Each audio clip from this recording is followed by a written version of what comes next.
तो वह बल किसी पिंड को घुमाने की क्या करता है, प्रवृत्ति रखता है। इसे ही क्या कहते हैं, बल आघूर्ण कहते हैं। ठीक है, देखो मैं इसको खूब बढ़िया समझा रहा हूँ। मान लो यहाँ पे क्या है, सन है,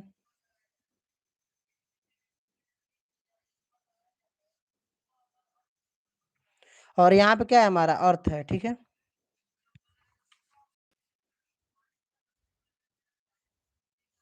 यहाँ पे क्या है, ठीक है।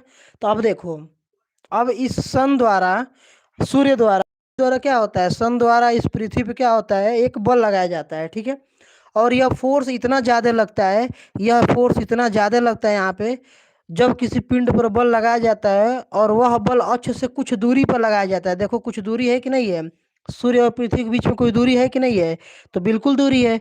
तो जब यह क्या होता है, कुछ दूरी पर लगाया जाता है, तो वह बल पिंड को घुमाने की प्रवृत्ति रखता है। देखते हो आप लोग ना, ये क्या होता है यहाँ पे, ये जो जब बल लगता है तो ये क्या होता है, ऐसे ऐसे फोर्स लगता है, जैसे क्या होता है, ऐसे घूमने लगता है, क्या होता है।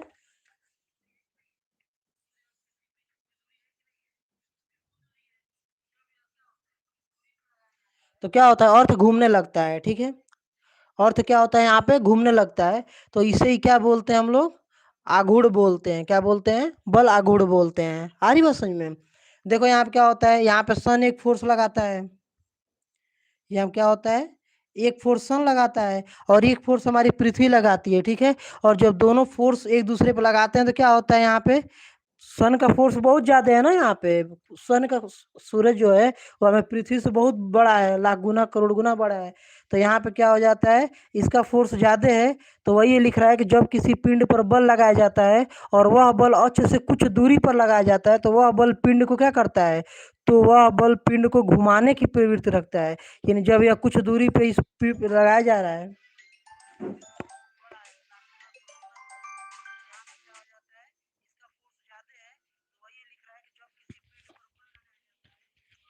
तो यहाँ पे क्या हो जाता है, जब यहाँ पे फोर्स लग रहा था, इसको क्या करता है, इसको घुमाने की प्रवृत्ति रखता है। ठीक है, तो यहाँ पे क्या होता है, इसे क्या कहते हैं, आघूर्ण कहते हैं।